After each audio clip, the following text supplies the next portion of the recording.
Good morning. Hi, Teresa. Hello, hello. Good morning.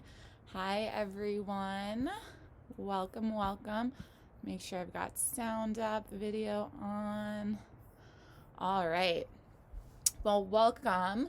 Happy Monday. Happy 420. If you're into that kind of thing.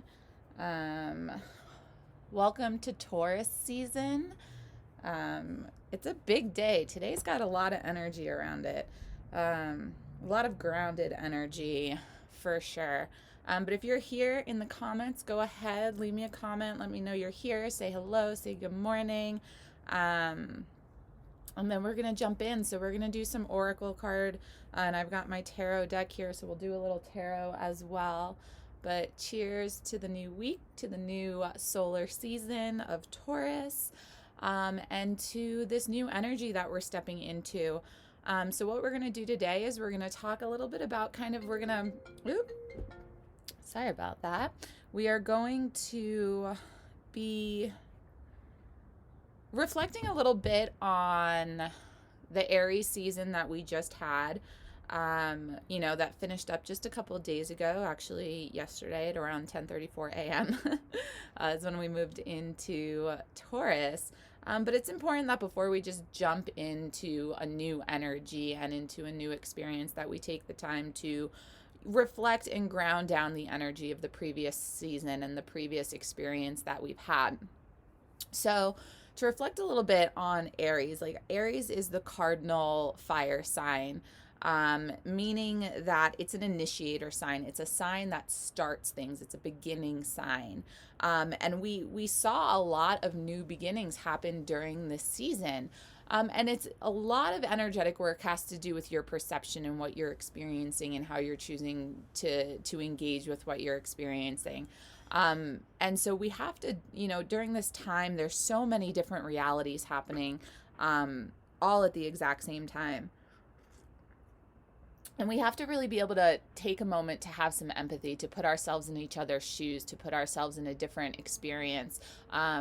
Because we are, different people. While the transpersonal experience is this pandemic, the interpersonal, the way we're engaging with others is different, and the way we're experiencing it personally to ourselves is going to be different depending on who you are, where you are, what you're engaging with.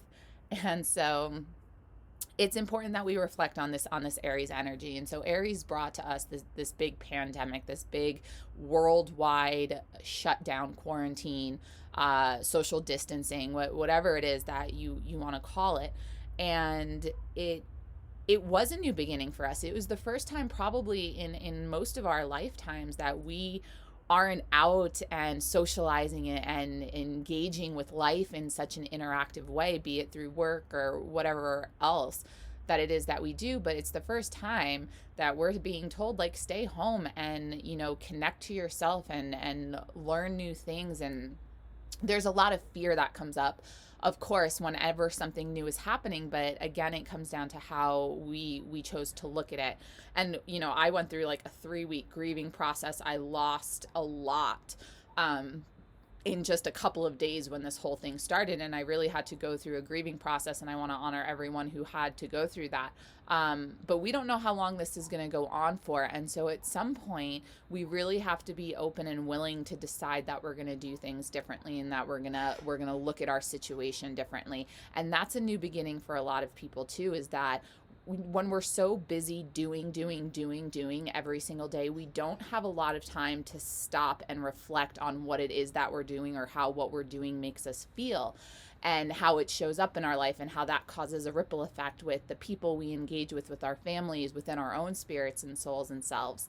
And so the opportunity, that the new beginning that Aries brought us, was really this chance to go through the process of actually being in our emotions, and then having to sit with them and be with them, because there was nothing for us to run off and distract ourselves with. We're being put in this space where we're home, and we have the time to really process and feel what's actually happening for us. And that's a new beginning for a lot of people who don't always necessarily have that time to do that.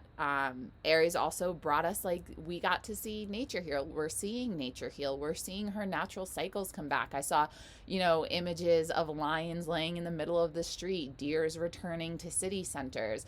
We saw canals clearing in Venice. We see the oceans are getting clearer. I'm up in Payson, Arizona right now, at my mom's house. And, yesterday I was in Sedona and I went for a hike by a creek, and I just noticed, I was like, the water, it looks different. It feels different. The energy feels different. And it's because people are staying home. And so we're not polluting the air as much. And that's a new beginning. Another new beginning is that, a lot of parents are, they have kids. And so kids are home. They're not going back to school this year. And so parents are, they're in this new position where they are, and not all parents, obviously, but a lot of them are in this new position where they have to learn how to balance work and caring for their children, which we haven't had that before because, kids go to daycare, kids go to school, parents go to work. There's this separation.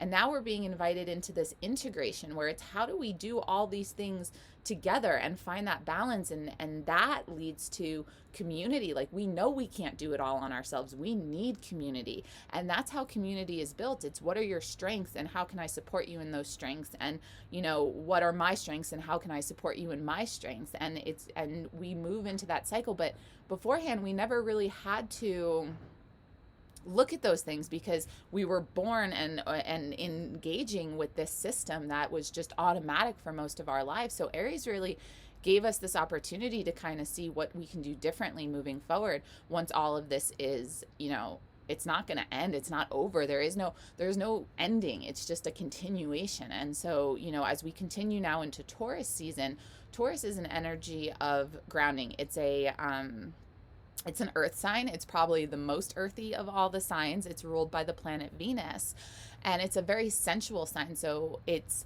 a gentle creature that can become very, very stubborn and bulls sometimes, the raging bull that so many people think of. It's the raging bull only comes out, that rage only comes out when it's provoked. If the bull isn't provoked, the bull is a very gentle, slow moving creature. And that's its natural state of being. And that's what we're being invited for. So all of these new seeds that were planted during Aries season, these new beginnings that we saw in whatever perception we were seeing them in, we're now being asked to nurture them with this Taurus energy. And we're being invited to nurture them through our senses. So how things make us feel, how we hear them, what emotion does that evoke when we see things? What does it make us want to do? Does it bring about a feeling of joy? Does it make us angry and frustrated? Does it make us go into a place of wanting to tell someone, what we know and what we think? Or are we giving each other the space to come up with our own experiences and to be in our own experiences?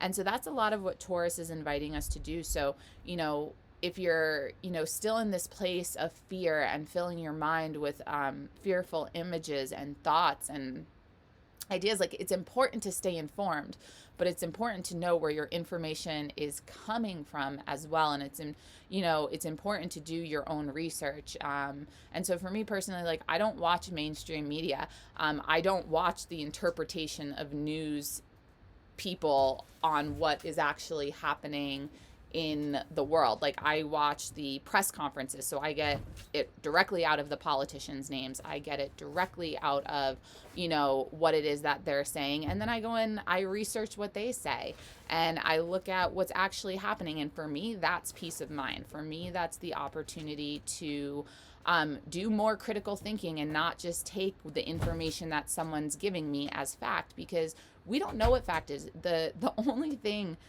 for me that I know to be true is that I know nothing. And in that knowing of nothing, there is such freedom of everything, freedom of expression, freedom of choice, freedom to be, freedom to live. And there's no, for me, like, I don't get angry. Like, people see the things that I do sometimes and they're like, you're wrong, you're angry. And I'm like, okay, that's your perception. Like, it's not mine. I don't feel that way. I don't take what's yours on as mine. Don't take what's mine on as yours. Like, if that's how you want to live, that's your perception. That's great for me. this is how I live my life, and it brings me peace and it brings me joy and happiness. And that is what it is. And there's personal responsibility and accountability in there. I think we all have to do our due diligence to not just buy into what we're given, though. And, if you're watching the news or you're watching a program or you're reading an article and it's making you angry, stop watching it. Like, you don't have to engage with that. There are other sources out there that will give you the same information in a way that won't make you angry. And it's up to you to go out and research and find that information, though, and to find that experience for yourself. And so that's a lot of what Taurus is giving us too. It's giving us, it's loving awareness is what keeps coming through. And Ram Dass is someone who, there's loving kindness, loving awareness, and Ram Dass would always say, we are loving awareness. I am loving awareness. And, I really have been sitting with that for, there's a beautiful moth above me. But I've been sitting with the loving awareness piece for a couple of months now. And, well, more than that. But really as it pertains to this experience that we're all having. And what I realize is that we have to look at the world with loving awareness. And so everything that we become aware of, we love. We choose to love it. So when someone disagrees with you, you choose to love that disagreement. You choose to love that person through the disagreement. You choose love. You choose to love everything you become aware of. When you have that thought, I choose to love this thought, regardless if you perceive the thought to be positive or negative. If you perceive the action that you or someone else is taking as positive or negative, it is, I am loving awareness. So again, everything we become aware of, we love. And we choose love. And that's what it means when people say, like, share love, choose love. It's not that you have to agree or you have to be complacent or you don't have to show up and, do work and try to create change and create change. But it's that you love the experience that you're having through it. And again, that's what Taurus is inviting us into. It's the recognition that we don't have to accept everything as fact or true just because someone's saying it, but that when we actually drop into our personal senses and our personal experiences, that we have choice and freedom in that, and we're being invited more deeply to engage with that right now. And so, there's practices that you can do: writing, journaling, walking, riding your bike, taking care of your body. Like, notice, like, if you're sitting binge watching Netflix and you're like, God, and in your mind you're like, oh, I want to be doing something else, and then you're like, well, I don't know what to do. Like, shut the TV off and just go do something else. Like, start cooking or start reading a book or whatever else. It's just when your mind or your body or your emotional senses tell you to do something else, get up and do it. And that's the hardest part, is like actually getting up to do it, because we're taught to be complacent. We're taught to just sit down and experience and do whatever's happening, in the body and what actually feels good, and not what other people tell you you should be doing, or how you should be behaving, or how you should be doing anything else. And it's like, I know with like the protests that are going on right now, like, I don't agree with those protests. I think, as much as I believe that our bodies are very strong and our immune systems, if we practice mindfulness and we practice strengthening our immune system and doing things to build our immune system and doing the work of engaging with our personal senses, that we find new clarity and new truth within ourselves. I do think it's irresponsible. I think it's an irresponsible action to just blatantly be going out and protesting for those reasons. I don't necessarily agree with their reasoning at all. And I don't believe that they should, but whatever, that's neither here nor there. At the same time, I do think like that we should be able to make decisions for ourselves. So if two people, like my mother and I, decide that, we haven't seen each other in a month, she's going to be going back to New York for we don't know how long. I don't know the next time I'm going to get to see her, but we both agreed that, we wanted to see each other before she left. And that meant that, we would have to come out of quarantine and come out of solitude and be together. And we're both in agreement that that's okay. And, there are people who say, well, you guys shouldn't be together. And it's just like, well, we accept the consequences. It's not that we don't believe we won't get sick. It's just that we accept the fact that that might happen. And that's okay, because as I accept that, yeah, I probably will get sick. I also lean more into the strength of my body and nurturing my immune system and taking care of my nervous system and taking care of my body. So one comes hand in hand with the other. And those, who think like, oh, well, we don't, we're not going to get sick, or are afraid of getting sick, chances are they're not in the same boat of also taking care of their bodies and strengthening their immune system and having loving kindness, and so within their body and in their experience, and that loving awareness. And like our nervous system, like when we connect with our senses, that's also an opportunity for us to connect with our nervous system. So our nervous system, we fall into our fight or flight response pretty easily in our societal realities that we're in. We're either like fighting, like we're here, we're going to defend ourselves, we're going to, which is what these protests are. They're in fight mode, or we're in flight mode, and we're retreating and we're staying home. And even the people who are retreating and staying home, in 1 minute they're running from the reality, that maybe this isn't, it's one reality is that it's extremely contagious, and then on the other hand, there's people saying like it's not. And again, this is like, who knows what is to be true at this point? Like there's so much information out there, it's hard to process and it's so confusing. But that's again why it's so important to return home to ourselves and find out what's true for us. And so, in 1 minute, there's people staying home but then fighting and defending staying home, and then putting their nervous system into fight mode. So they're fight or flight every 30 seconds, just back and forth. And then there's people out there protesting who are in fight mode, but then they're also, in flight mode. Like they're trying to run away from the fact that this is a national crisis, a worldwide crisis and pandemic, and that it could affect them. Like they're running from the truth that they could get sick as well.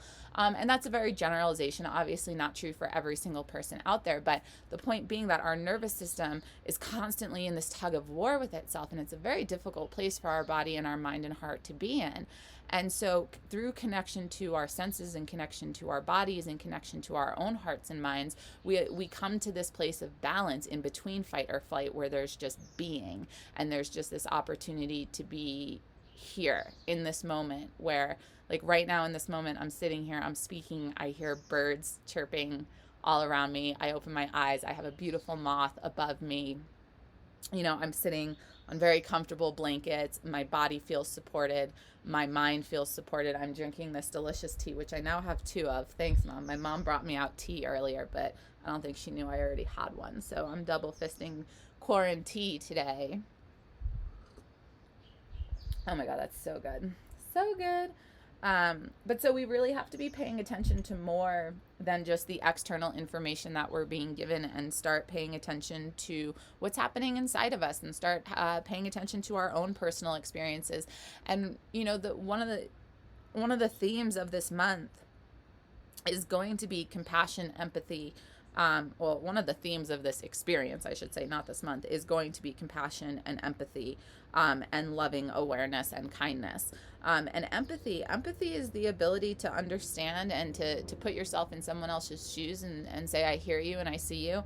It doesn't mean that we have to agree with them again, but it does give us the opportunity to think from their point of view and to feel from their point of view. And then, it doesn't mean we have to change our actions or change our behaviors. It just means that I hear you and I see you.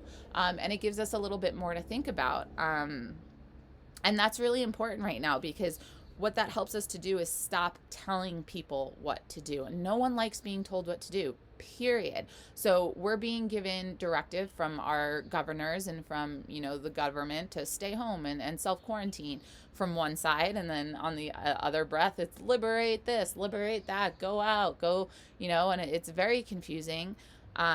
But what we don't need to be is doing that to each other. We don't need to be yelling or telling on people for not wearing masks. Like, this isn't like, what are we trying to produce through that? What is that? What is the actual result of that going to be, except more bitterness, more domination, more oppression, more control, and it's just this opportunity to like pay attention to yourself, make decisions for yourself, do what's best for you, hold space for others to do what's best for them, what they feel is best for them, and they have to deal with the consequences of their actions. They have to accept the consequences of their actions, as do you. And so the less we tell each other what to do, the more love and compassion we'll be able to find for one another. But it's very difficult. Like it sounds easy, but it's definitely a challenge in every moment to put yourself in that place and to allow yourself to kind of to step forth from that place. And it takes courage to sit back and say, hey, I don't know everything. And I don't believe that anyone else knows everything. You know, this is a big one that keeps coming up right now. I have friends that are nurses and doctors. Well, I have friends that are nurses and doctors, and they have conflicting views. And it's like, so who do you believe? I've got nurses and friends on the front lines in some hospitals, and then I have friends who are nurses and doctors who got laid off because there is no one in the hospital. Like there's just so much conflicting energy that, again, the best thing we can do is just what is true for me in this moment, and to be in that space and to decide for yourself what it is that you need to do. And, you know, obviously with taking extra into what is happening in your body, to allow yourself to experience the things that, you know, pay attention to when you smell something, when you hear something, when you see something. How does it make you feel? If it doesn't invoke passion, joy, purpose, and all of these, you know, feelings out of you, like, remove yourself from that situation, if that's possible, and put yourself in a space where you can really begin to invoke those things, and allow yourself to feel the better vibrations that are available to you. So, all right. So I have this deck here. We'll move in. I'm being called to the Wild Unknown Tarot. And I love this deck, and I love her descriptions of it. Oh, all right. Ace of Swords just popped out, and this is a really powerful card. So the Ace of Swords and Infinity, it's very much about understanding, and I'll read it out of the book too, so you know exactly what she said. But it's very much, you notice there's the infinity symbol. This is about the mind. This is about finding that mental clarity, which I think speaks to exactly what we're experiencing right now. And it's got lightning bolts on it, as you can see. And it's, you know, this is the card that's basically saying we have to be willing to find our own clarity in our mind, to find that truth for ourselves, because what's true for us may or may not be true for someone else, and we cannot be forcing our truth on someone else who may be living in an entirely different reality, an entirely different space. And it's not because what's happening around them is different, it's because what's happening within them is different. It's because what's happening in their relationships is different. So what's right for one person is not what is right for another, and we're being asked to lean into our own mental clarity, to find that space within yourself to experience your truth and your own mental clarity in that way. So the card reads, when lightning strikes, the whole world seems to light up for just 1 second. It's as though you can see everything, and this vision lingers on even through the storm. Such is the power of the Ace of Swords. Your mind will become clear, your thoughts precise. It's a great time to make those decisions you've been putting off. So I love this because it has to do with decisions and YouTube videos. But the lecture I listened to this morning was a quick 24 minute lecture. It was part of a lecture, I should say. And it was about releasing control, and how most of the time we make decisions, it's because we want to control what's happening around us. We want to control ourselves, each other, the way the world works. We're always trying to control something. We're always looking to have that grasp, because we have a false illusion that control equals safety, and control means that we're the ones who are calling the shots, but we're not, you know. And so, but we still have to make decisions. And one of the things he says in the videos is that we don't know where our decisions actually come from. Like, we don't know why we act one way or another. You know, we're told one thing, so we make decisions based on what we're told, or we feel one thing, so we make decisions based on how we feel. But all of those things are cyclical, and they change, and everything is constantly in flow and constantly in motion. And it's when we try to control things that we start feeling that domination, that fear, that anger, that pain in our body start to arise. And we have this opportunity to not do that right now.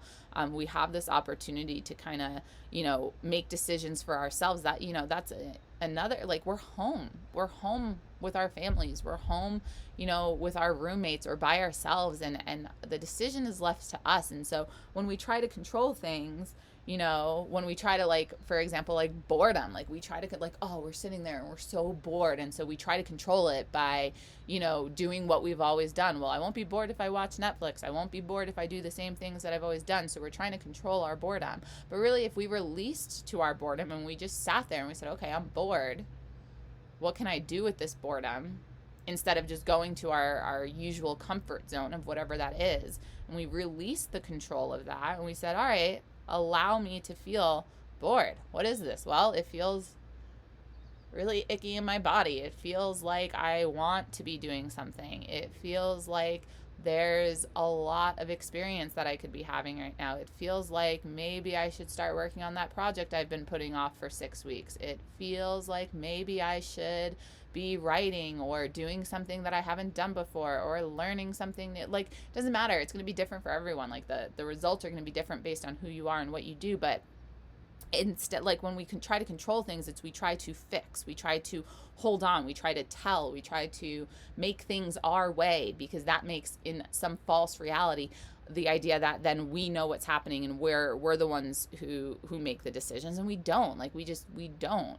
Everything is based off of something else. Every single thing we do is based off of something else, like including, coffee in quarantine. Like, doing this every day is based off of the fact that I needed to find a way to interact and be social with people, and I needed a way to express and to have an outlet when the things that I had originally planned were no longer available to me.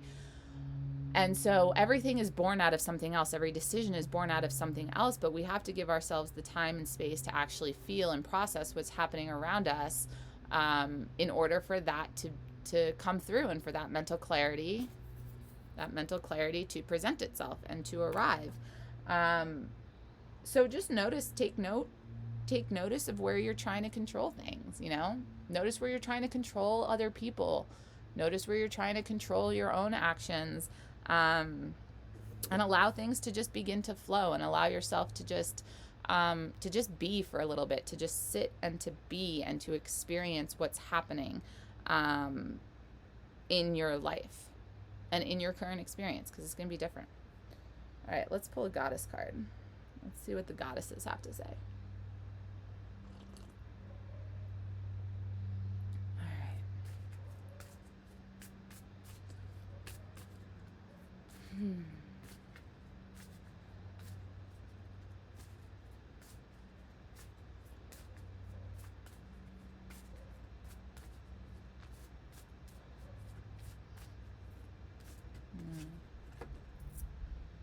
Oxo, increase.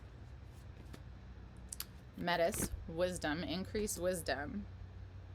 Or outrage. Oh, wow. That's a powerful pull. That's a powerful message that we're receiving.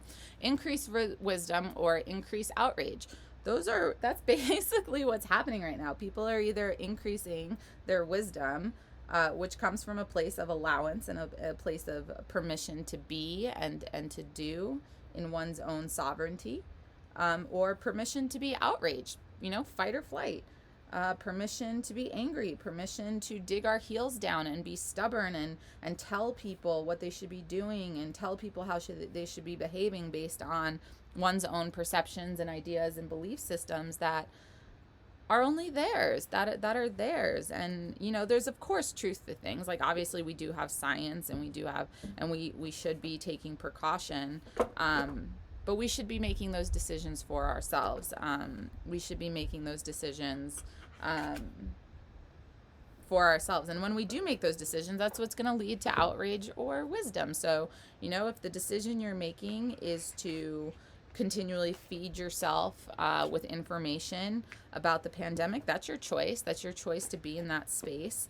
But you could also choose to, maybe I'm going to watch the news, I'm going to watch the press conferences, and then from that space, I'm going to then use my time differently. I'm going to allow myself to be educated and informed in that way, and then I'm going to use the rest of my time to do other things that will bring me more positivity and more inspiration, allow me to express myself in different ways. So you're either increasing your wisdom or you're increasing your outrage right now. And that's going to be a very personal experience. And that's the message from the goddess right now, is that we are it's about mentality, it's about perception, it's about how we're choosing to experience what is happening in our world. But it's going to continue to increase based on how you choose and based on your personal decisions.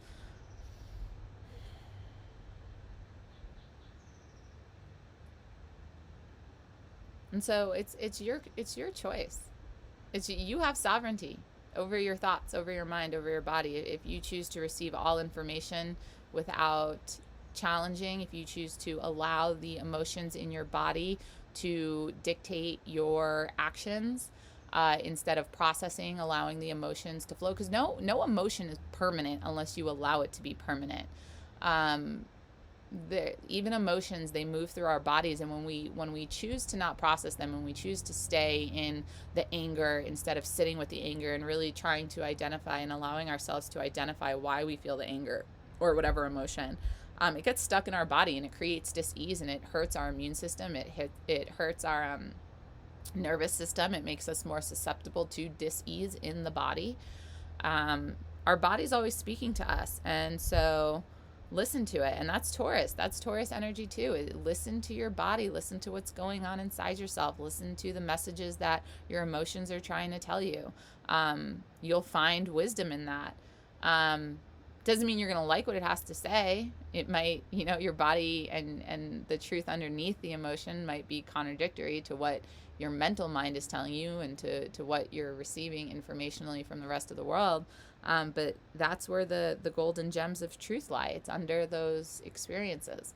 Um, so yeah, so you can stay in outrage and increase your outrage, by continuing to take in sources without also giving yourself the time to process personally what's happening for you in your body and in your own experience.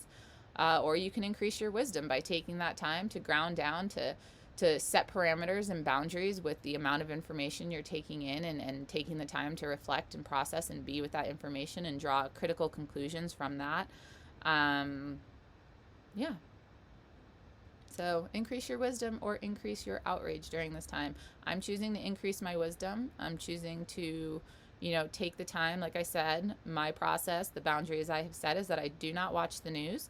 I go directly to source, from medical doctors. I go directly to source. I watch the presidential briefings. I watch the governmental briefings, because I want to hear it out of their mouths, not what someone has to say about what they had to say.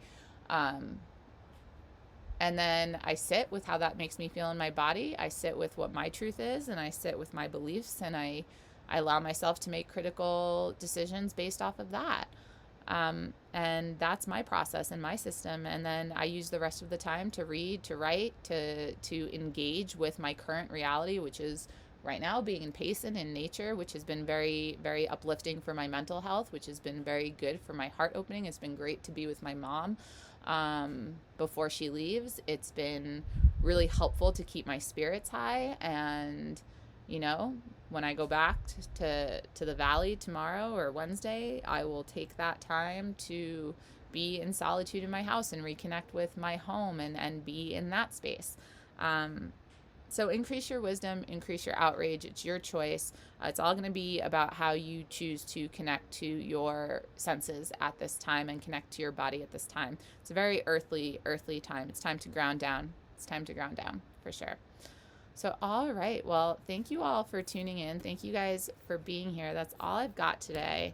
But it feels really good. It feels complete.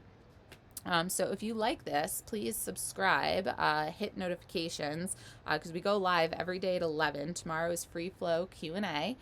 Wednesday, we have my dear friend Ksenia coming on. She's going to be talking to us about breath work, and meditation, as well as guiding us through some breath work and meditation.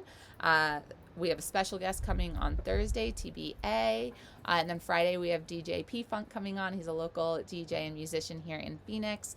And we'll be interviewing, and then he's going to be spinning some sweet tunes and doing all the good things. So thank you so much. Remember, ground down. Taurus season is upon us. Reflect on what new beginnings you had during Aries season, and get ready to really connect with your body, your spirit, yourself, and source over the next 29 days. So have a beautiful and blessed day, and I'll see you tomorrow at 11.